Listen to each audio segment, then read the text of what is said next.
ओम कृष्णाय वासुदेवाय हरये परमात्मने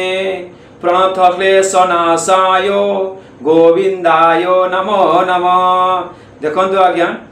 तो आज आम गीता ज्ञान रे पढ़िबा कर्मयोगर विशेष भाव में केमिति प्रभाव रही आ कर्मयोगर आम आज आलोचना करवा गीता ज्ञान रे। मो पाखे अच्छी आज 40 नंबर श्लोक द्वितीय अध्यायर आज मैं आपको शुणेबी, तो आपण मैंने शुणिबे गीता ज्ञान रे। नमस्कार, जय जगन्नाथ, शुभ सकाळ समस्त को। एबे मु गीता आरंभ करी, ता पूर्व मोर गुरुदेव को टिके स्मरण करी मु आपण सामने रे 40 नंबर श्लोक पढ़ी। गुरु ब्रह्मा गुरु विष्णु गुरुदेव महेश्वर गुरु साक्षात् परम ब्रह्म तस्मै श्री गुरवे नमः, तस्मै श्री गुरवे नमः। एबे आमे 40 नंबर श्लोक आरंभ करिबा। देखिबा 40 नंबर श्लोक रे कोन हमर अछि।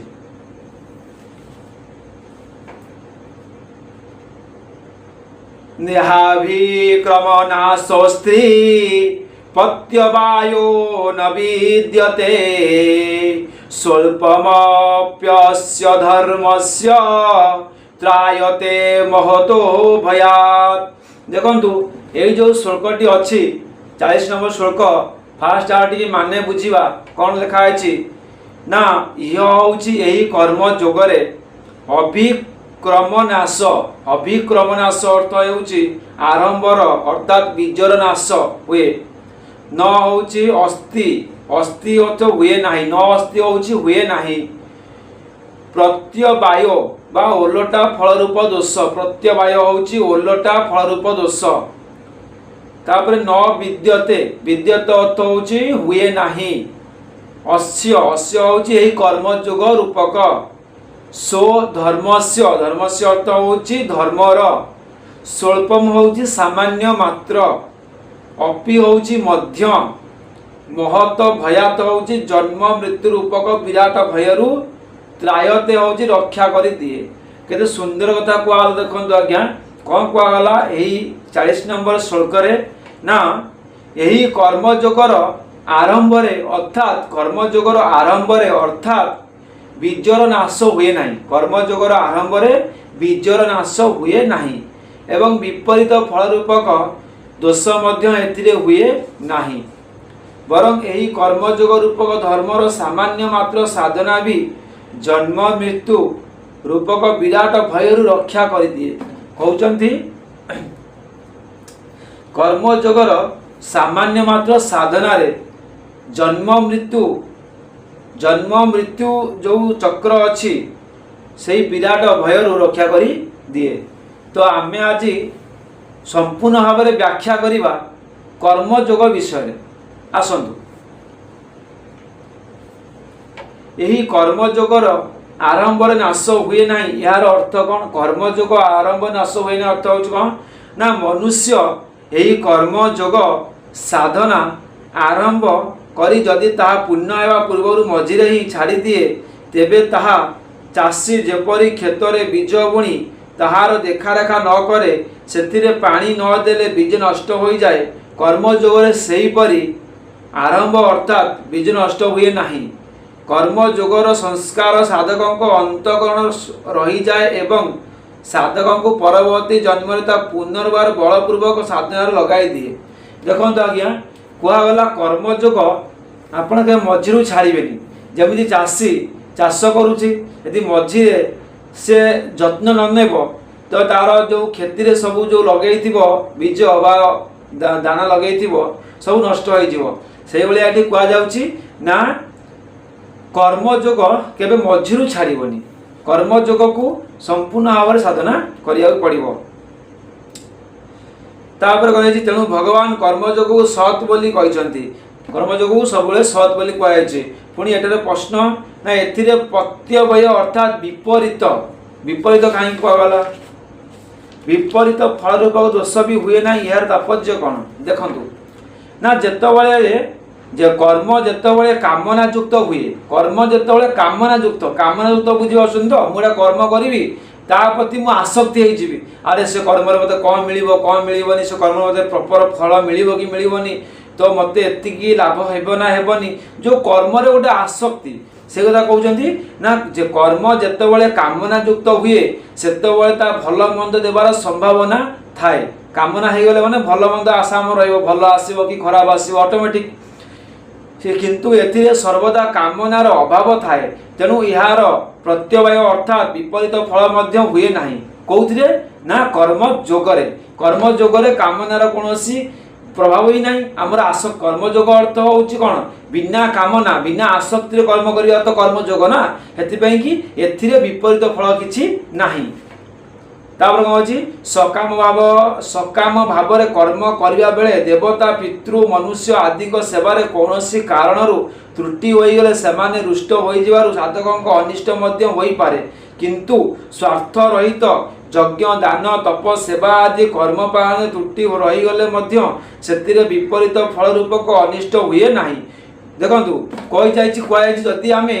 गोटे स्वार्थ रखिकी यज्ञ करचंदी बा पूजा करूचंदी बा आसक्ति होइकी कर्म करचंदी सेतरे त्रुटि हेई गले हमर देवता पितृ माने असंतुष्ट हेबे किंतु जदि हम बिना स्वार्थ रे हम किछि कर्म करूचंदी बिना आसक्ति रे कर्म करूचंदी जदि सेते किछि त्रुटि हेई गला तले भगवान देवता माने हम ऊपर असंतुष्ट हेबे नाही रोग विनाशन पाई सेवन करा जाउथिबा औषध अनुकूल नहेले जेपरि प्रतिकूल होई जाए रोग को बढ़ाई दिए सेही कर्म जोगरे जेपरि विपरीत परिणाम हुए नहीं अर्थात जदि ता पुण्य न हेबारु साधक को एही जन्म रे ही परम पद प्राप्ति कराई न पारला तेबे भी ताहा पालन करुथिया साधक को पूर्व कृत्य पापर फल स्वरूप किंबा इह जन्म रे हेउथिबा अनुकांक्षिक हिंसा तीर फल स्वरूप तिर्यक जोनि रे बा नरक रे पड़िबा को हुए नाही एवं निजर पूर्वकृत शुभ कर्म फल स्वरूप इह लोक रे बा परलोक रे सुख भोगरु वंचित हेबा को पड़े नाही सेही साधक पर जन्म रे पुण्यवान मानकर उत्तम लोक ही प्राप्त हुअंती एवं बहु समय पर्यंत सेठारे रही पुनर्बार विशुद्ध लक्ष्मीवंतक गृह रे जन्म हुअंती अथवा जोगी कूल रे जन्म हुअंती पुनर्बार अभ्यास हेतु साधना प्रभुत हो जाए देखंतु कुआ गला कर्म जोगर जदि आमे साधन करिकी हमर मृत्यु हो जाए तबे हम पुनर्बार भल जोनि जन्म हेबा बा भल घरे जन्म हेबा आउ सुख रे जीवन यापन करि पारिबा सीधा हलको ए कथा लिखा आइछि पत्य वायु न विद्यतेर अर्थ कोन ना कर्म जोगरे बाधा विघ्न आदि कौनसी प्रतिबंधक आसे नाही एपरी धरी निया गले क्षति कौन हाँ कर्म जोगरे बाधा कौन आसो आम गोटे कर्म कर आम आसक्ति हबार ना जहाँ लाभ आसु क्षति आसु कौन फल आसो भगवान को आम छाड़ी बाधा कौन आसो मैं पूर्व जन्मकृत पाप हेतु विषय भोग तथा प्रमोदी विषय नास्तिक पुरुष मानक संग दोषरु साधना रे बाधा विघ्नादि प्रतिबंधक तो आसीपारे किंतु निष्काम कर्मर परिणाम मंद हुए नहीं तेणु विपरीत फल रूपी दोषी हुए नहीं बोली अर्थ करनेबा उचित देखंतु सदाबले आम सकाम कर्म करिया उचित जो कर्म धर्म युक्त कर्म को सकाम कर्म कुआ जाए अस्य विशेषण सहित धर्मस्य पद कार वाचक ना पूर्व श्लोक रे जोग नाम रे जहार वर्णना करा जायछि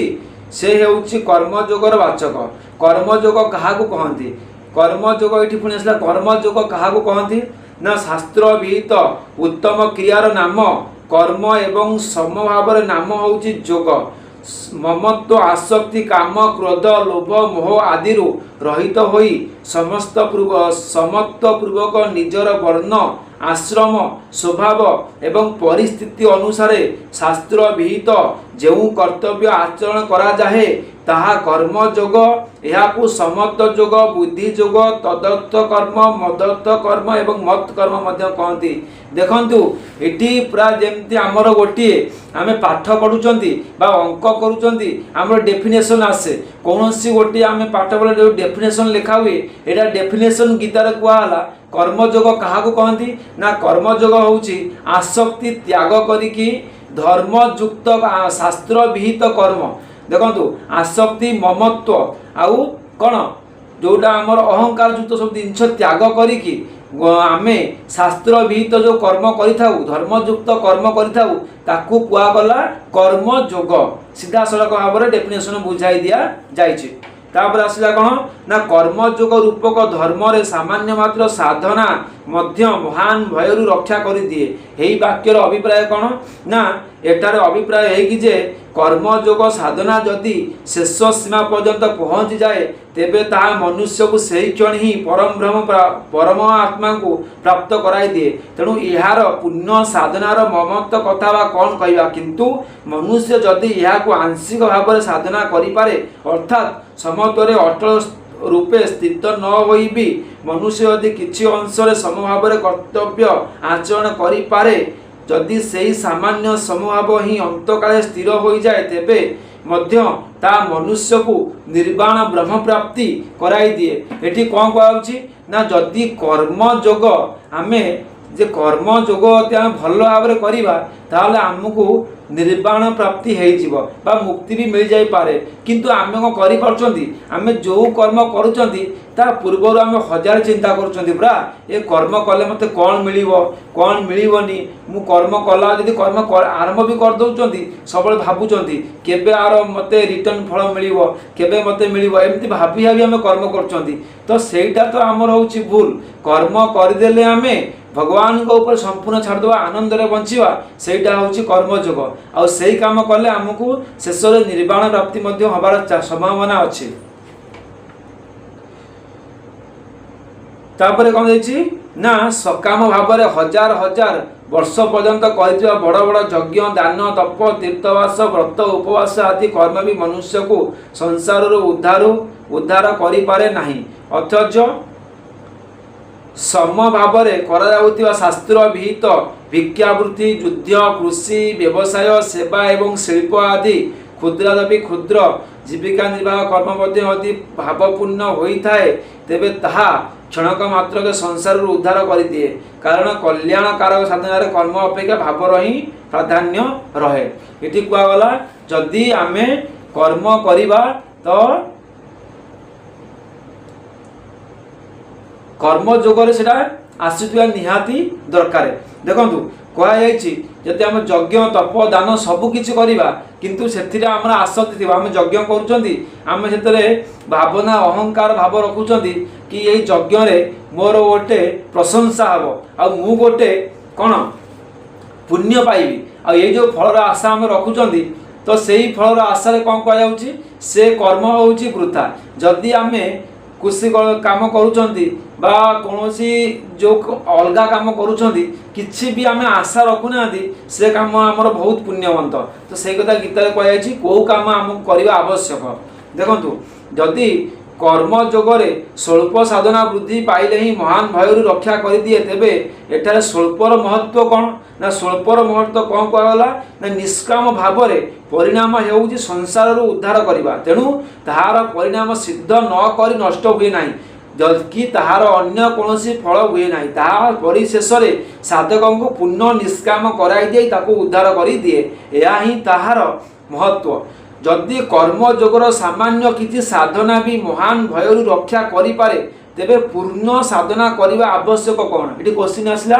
सामान्य मात्र साधना रे आमको कर्म जोगरे भय माने महान भयरु रक्षा करिपारे ताहले पूर्ण साधना आम कहीं करवा साधारण लोकों मन में प्रश्न आसव ना सामान्य किसी साधना भी रक्षा करिपारे एथिरे कौन संदेह नहीं किंतु एथिरे समयर किसी निर्दिष्ट सीमा नहीं कि यही जन्म रे उद्धार करिवो कि जन्मा जन्मांतर उद्धार करिवो ताहा कौन स्थिरता नहीं। देखंतु इठी तो कुआगला सामान्य तो मुक्त माने रक्षा मिल जीव किंतु समय कौन निर्धारित नहीं ये जन्म रे पारे आर जन्म रे पारे केते जन्म मध्य लागी पारे तो सेमिति कही हेबनी ताहार कौन स्थिरता नहीं कारण से ही सामान्य साधना कर्मश बुद्धि पाई पुण्य हेबा परे ही उद्धार करिवो अतएव शीघ्र कल्याण इच्छा करुथिबा प्रयत्नशील मनुष्य तत्परता एवं उत्साह सहकारे पूर्ण रूप से समाप्त प्राप्त करने को चेष्टा करने उचित। तापर एठी आसला आ गोटे कौन ये कौन कहते ना जो माने पूर्ण रूप से ममत्व प्राप्त करने को चाहूँगी से नित्यांत प्रयास करवा आवश्यक एमती ना जे थरे करदे हो तापर महान भय क्या कहती एथुर रक्षा केमिति पाइबा ये आउ गोटे कथा आसला शेष में महान भय क्या कहती आउ एम केमिति रक्षा पाइबा देखो आज्ञा ना मृत्यु भय हो जीवर सबुठ बड़ भय मनीष जीवन सब भय हूँ कौन मृत्यु बा काल हूँ सब बड़ भय तो ये कौन कहला महान भय हूँ मृत्यु को कहुई गीतार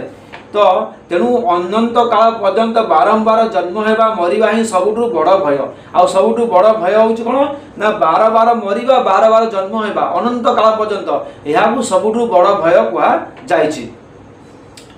तो यही जन्म मृत्यु रूपक महान भय को भगवान परे मृत्यु संसार सागर बोली कहते समुद्र रे जेपरी अनंत लहरी उठे एवं पड़े संसार सागर से हीपरी जन्म मृत्यु रूपक अनंत लहरी पड़े उठे समुद्र लहरी को इच्छा कले गणी देई हेबो किंतु जे पर्यंत परमात्मा तत्वर यथार्थ ज्ञान न होइछि से पर्यंत केते थर जे मरिया पड़ो तार गणना केही कहि परिबे नाही यही मृत्यु रूपक संसार सागर रु पारी हेबाकू हेले जन्म मृत्यु चक्र पूर्ण रूपे मुक्त करी समस्त प्रपंच अतीत सच्चांत ब्रह्म मिला ही महान भय रक्षा करदेवा यही जन्म मृत्यु संसार सागर रु पार करदेवा ही जन्म मृत्यु चक्र पूर्ण रूपे मुक्त करी समस्त प्रपंच अतीत सच्चिदानंद घन ब्रह्म मिलाई ही महान भय रक्षा देखु कहगला फास्ट ना महान मान सबुठ महान भय क्या कहते ना मृत्यु जन्म मृत्यु जो बार बार हो मनीषर महान भय आमिति रक्षा पाइबा ना यही जन्म मृत्यु चक्र आमे बाहरिकी मुक्त होइकी परमात्मा सहित मिसीजा होउची आर उपाय बा महान भयर निवारण देखंतु आज मु आपन को 40 नंबर श्लोक शुणाउथली गीता ज्ञान तो ये समय मत इशारा गलानी पुणी काली देखा